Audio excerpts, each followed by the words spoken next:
गुरुदेव भगवान, आपके चरणों में कोटि कोटि प्रणाम। गुरुदेव भगवान, मेरा प्रश्न है कि भगवान ने जब मैया यशोदा को अपने मुख से में ब्रह्मांड के दर्शन करवाए, तब उन्होंने उन्हें विशेष नेत्र दिए, जिससे मैया यशोदा ने प्रभु के मुखमंडल का, पूरे ब्रह्मांड का दर्शन कर पाए। जब अर्जुन जी ने अपने सगे संबंधियों को नहीं मारने के लिए अपने शस्त्र फेंक दिए, तब भगवान ने उन्हें अपना विराट स्वरूप दिखाया और नेत्र दिए। महाराज जी, इन नेत्रों से जब आपका तेज नहीं झेल पाते, तो राधा नाम जपने से जब 100 सूर्यों के भी तेज प्रताप वाली हमारी राधा रानी हमारे समक्ष आ जाए, तो क्या उनको हम दर्शन कर पाएंगे? ये नाम उतनी सामर्थ्य प्रदान कर देता है। ये नाम उतनी सामर्थ्य प्रदान, जैसे हम हर बार जप रहे हैं ना, राधा राधा राधा, तो हमारे अंदर सामर्थ्य बढ़ती चली जा रही। जब हम श्री जी के दर्शन करने की सामर्थ्य प्राप्त करते हैं, तब श्री जी दर्शन देते हैं। ये नाम, गुरुदेव, आचार्य, इष्ट, ये सामर्थ्य प्रदान करते हैं। उनकी कृपा से क्या नहीं हो सकता। नरसिंह भगवान को देखकर सब डर रहे थे ना, पर प्रहलाद जी दौड़ के गए ना। प्रहलाद जी को डर नहीं लगा। क्यों? क्योंकि प्रहलाद जी जानते हैं मेरे प्रीतम ही नरसिंह के रूप में आए हैं, बिल्कुल नहीं डरे। तो ऐसे ही श्री जी का जो अनंत महिमा में रूप है, तो महिमा में अनंत नाम भी तो है ना। सुमिर पवन सुत पावन नामू अपने बस करी राखे रामू, ऐसे परम स्वतंत्र भगवान को अपने अधीन कर लिया नाम जप करके हनुमान जी ने। तो हम राधा नाम जप करके राधा किशोरी के दर्शन की सामर्थ्य प्राप्त करेंगे। हम राधा नाम जप करके राधा किशोरी के श्रीअंग की सेवा का अधिकार प्राप्त कर सकते हैं। हम राधा नाम जप करके किशोरी जी को अपने अधीन कर सकते हैं। ना भाई, नाम बड़ा है नामी से। जैसे स्वामी और सेवक, इतना अंतर है नाम और नामी में। यद्यपि अभेद है, फिर भी अंतर है। कैसे? जहां नाम होगा वहीं नामी पधारेगा। और जो नाम जप नहीं कर रहे हैं, तो नामी समीप होने पर भी नहीं दिखाई दे रहा, यही है, हृदय में बैठा हुआ। तो नाम हमको सामर्थ्य प्रदान करता है।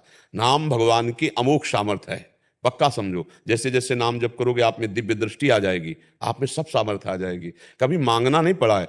अच्छा, ये ऐसा नहीं होता कि लो मैं तुम्हें दिव्य दृष्टि देता हूं, नहीं, वो अपने आप जागृत हो जाती है। वैसी सामर्थ्य जागृत हो जाती है, वो अपने आप हो जाती है। वो नाम जब करते रहो आप, जब उनको, तो हमारी सामर्थ्य इतना भी प्रेम झेलने की नहीं है, और वो प्रेम समुद्र है, आपको सच्ची कहते हैं। कभी कभी जब उनकी कृपा होती तो लगता है अगर आचार्य और गुरु जी की कृपा ना हो तो हृदय फट जाए। महाराज जी, यही तो मेरा प्रश्न यही था कि आपका तेज झेलना हमारे लिए संभव नहीं है, तो फिर सूर्य के समान उनका तेज कैसे झेल? हाँ, जैसे आप हमारे सामने बैठे हो, लेकिन आप कह रहे हो, लेकिन आप देख तो रहे हो ना, ऐसे ही देखा जाता है। ऐसे ही देखा, यद्यपि असंभव है, पर नाम जापक के लिए असंभव नहीं। हमारी श्री जी है ना, हमारी श्री जी है। बात हमारी समझना, ये हमको दर्शन कराता है। हमारे माई श्यामाजू को राज, ये हमारी सामर्थ्य होती है। तो अपनापन से, जैसे बड़े पिता जो है राष्ट्रपति है, लेकिन मेरा पिता है, तो अब दूसरों को डर लगेगा, लेकिन अपने तो जाके उनकी गोद में बैठ सकते हैं ना, मेरा पिता है ना, है नहीं? तो ऐसे ही मेरी श्री जी है ना, आप जिनकी बात कर रहे हो मेरी श्री जी है। अब बस खत्म खेल, जब मेरी श्री जी है ना, तो फिर मेरे को सामर्थ्य भी उतनी मिलेगी, उतनी सामर्थ्य मिलेगी। तो हमें वही पावर देती हैं, वही हमें दृष्टि देती हैं, हम उनको देख पाते हैं, हम उनको सह पाते हैं। नहीं तो सच्ची मानिएगा, प्रभु का प्रेम उदय होते ही हृदय ऐसे, जैसे 0 वाट में 11,000 वाट की बिजली छोड़ देना, चिथड़ा उड़ जाए, ऐसे हृदय फट जाए। सांसारिक प्रेम को तो झेल नहीं पाता, सांसारिक दुख सुख को तो झेल नहीं पाता। अब सोचो, इतना आनंद समुद्र, जिस आनंद समुद्र के एक बिंदु के एक अंश से, सीकर, जो आनंद सिंधु सुख राशि और सीकर तय त्रैलोक सुपा। सीकर कहते, जैसे एक बिंदु ऐसे बूंद लिया और उसको चट में मारा, तो उसमें जो कण निकले उसे सीकर कहते। एक सीकर से अनंत ब्रह्मांडों को सुख प्राप्त हो रहा है। एक बूंद के एक सीकर से अनंत ब्रह्मांडों को सुख प्राप्त हो रहा है। वो सुख समुद्र भगवान जब हमें मिलेगा, तो हालत क्या होगी? यही भजन, यही गुरु कृपा से सामर्थ्य आती है। जब वो आनंद समुद्र गले लगाएगा, तो हालत क्या होगी? एक सीकर सुख में तो देख लो पूरा ब्रह्मांड फंसा हुआ है, और वो आनंद समुद्र जब सामने हो, फिर हालत क्या हो? ये गुरु कृपा, ये गुरु मंत्र, ये नाम जप, ये बल प्रदान करता है। तो अब उस आनंद में देखते हुए भी न मूर्छित होता है, न प्राण निकलते हैं। तभी तो सेवा में जाता है, श्री चरणों की सेवा कर रहा है दास, तभी तो वो सामर्थ्य आती है उसके अंदर, कि आंखों में आंख मिलाकर अंजन लगा रहा है।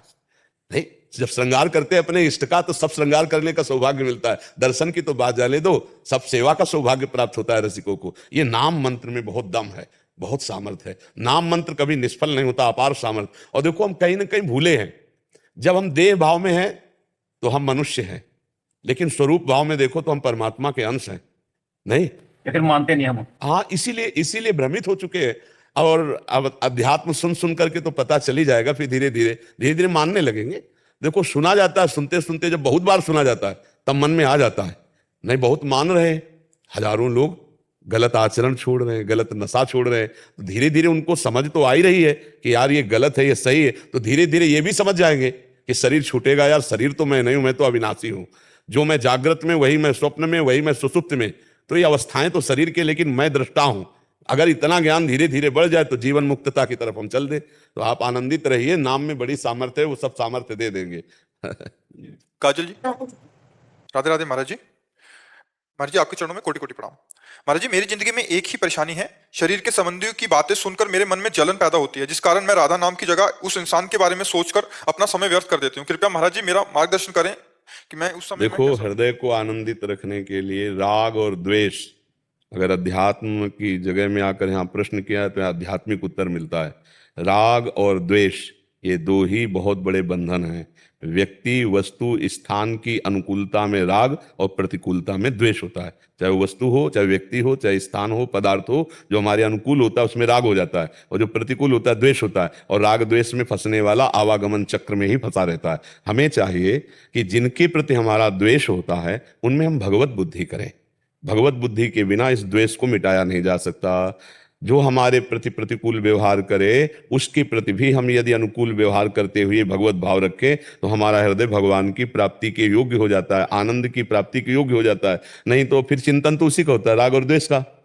ऐसा नहीं कि केवल प्रतिकूल ही चिंतन होता है, अनुकूलता का चिंतन होता है, राग का चिंतन होता है, प्रतिकूलता का चिंतन होता है, द्वेष का चिंतन होता है, लाभ का, हानि का, मान का, अपमान का, दुख का, सुख का। यही तो द्वंद्व है। और जो द्वंद्वों में फंसा हुआ है वो अगला द्वंद्व है जन्म और मरण। बार बार जन्म, बार बार मरण। अगर जन्म मरण रूपी द्वंद्व से मुक्त होना चाहते हो तो राग और द्वेष का त्याग करो। किसी में भी राग नहीं, सब भगवान के स्वरूप, किसी में भी द्वेष नहीं। हाँ, अजात शत्रु वही कहलाता है जो भगवान का भक्त होता है। और जो भगवान का भक्त होता है वो अजात शत्रु। अजात शत्रु जिसका दुश्मन कोई पैदा ही नहीं हुआ, सब में अपने प्रभु को देखना। उमा संत कहे यही बड़ाई, मंद करत जो करे भलाई। संत हृदय वही है जो बुरा करने वाले पर भी मंगल भावना करे। ऐसे हम जलते रहेंगे चिंतन करके द्वेषात्मक, तो भजन की तो बात जाने दो। और नकारात्मक सोचे आना, और ऐसी नकारात्मक सोच आएंगे कि भगवान से भी अश्रद्धा होने लगेगी। इसलिए सावधान हो जाए। जो हमारा बुरा सोचता है तो उसका बुरा अपने आप हो जाता है। उमा क्षमा श्रापोते भारी, अपने कर्म जाय अपकारी। हमको उसका मंगल मनाना है जिससे हमारा मंगल हो जाएगा। हमको उसमें भगवत भाव करना है जिससे हमारा हृदय शीतल हो जाएगा, प्रसन्न हो जाएगा। और सच्ची मानिए, सब में भगवान है, इसमें कोई अंतर नहीं। तो हम भगवत भाव करें। अगर भगवत भाव से चिंतन करने लगे, ये आदमी ऐसा, अरे इसमें भी प्रभु है, ये ऐसा, तो इसमें भी प्रभु है। क्योंकि ज्यादातर संबंधी ही होते हैं आसपास और उन्हीं के प्रतिकूल आचरण होते हैं। तो उनमें अगर हम भगवत भाव कर लें तो जगत में तो भगवत भाव कर ही लेंगे। अगर अपने संबंधियों में भगवत भाव नहीं कर पाए तो हमें लगता है चाहे मंदिर जाओ और चाहे वृंदावन आओ, वो लाभ तो नहीं मिलेगा जो आपको सब में भगवान देखने पर लाभ मिलेगा। क्योंकि राग द्वेष बना रहा तो यहाँ भी आपको दोष दर्शन होगा, वृंदावन में भी। सब जगह निर्दोष स्थिति थोड़ी तुम देख पाओगे, कहीं ना कहीं दोष दर्शन करोगे, फिर और अपराध बन जाएगा और शांत हो जाओगे। तो नाम जप करो, सब में भगवत भावना करो। जब चिंतन हमारा द्वेषात्मक होने लगे तो सोचो, हे भगवान करुणा करो, मुझे सामर्थ्य दो, आप इस शरीरधारी के अंदर हो, बस मुझे यही दिखा दो, यही भावना पुष्ट कर दो। ये बाहरी क्रियाएं देखना अज्ञान है, कारण तत्व को देखना है ज्ञान। कारण सबके श्री प्रभु हैं, श्री गोविंद हैं, श्री हरि हैं। उसी हरि को देखो तो ये गलत चिंतन जो होकर के द्वेष भाव बनता है इसका नाश हो जाएगा। अन्यथा ये हमें परेशान कर देगा, पूरा जीवन अशांत हो गए। पक्का समझिए, जो दूसरों की गलतियों को ध्यान में ला करके जलता रहता है तो पूरा संसार ऐसा है कि हमें प्रतिकूलता ही मिलती चली जाएगी। हम कब तक जलेंगे? थोड़ा हमें विवेक धारण करना है, अपने को जलन से बचाना है, क्योंकि हमारा जीवन आनंद के लिए मिला है। और ये आनंद है क्या? हम देख देख के जल रहे हैं, सोच सोच के जल रहे हैं। अरे तेरे भावे जो करे भलो बुरो संसार, नारायण तू बैठ के अपनो भवन बुहार। अपने हृदय को आनंदित करने के लिए सब में भगवत भाव करो। अध्यात्म से तो यही उत्तर है। और व्यवहार में है कि भाई जिनसे नहीं पटती अलग हो जाओ, चिंतन करके जलने की जरूरत क्या है। पर अध्यात्म अलग होने की बात नहीं। अध्यात्म कहता है कि विचार से अलग हो जाओ। जो आपके अंदर वो अशुद्ध द्वेषात्मक विचार, उसको त्याग दो, आनंदित हो जाओगे, कोई परेशानी। कबीरदास जी तो कहते हैं, निंदक नियरे राखिए, आंगन कुटी छवाए, बिना साबुन बिना पानी निर्मल करे शोभाए। जो हमको निंदा करते हैं, जो हमसे द्वेष करते हैं, वो हमको और उन्नति में पहुंचाते हैं। पर ये समझ में नहीं आता है अज्ञान होने का, इसलिए हम खुद द्वेष करने लगते हैं और उनकी निंदा करने लगते हैं। तो ऊंचाई की जगह हम नीचाई में पहुंच जाते हैं, हमारा हृदय जलने लगता है। साधो निंदक मित्र हमारा, जो हमारी निंदा करता है हमारे सारे पापों को नष्ट कर देता है। तो हमारी बुराई करने वाला, हमसे द्वेष करने वाला, हमारी निंदा करने वाला हमारा बड़ा हितकारी है। और हितकारी के प्रति जलन क्यों होती है? अज्ञान के कारण। वास्तविक सिद्धांत को समझो, अध्यात्म के तो कहीं दुख स्पर्श नहीं कर सकता।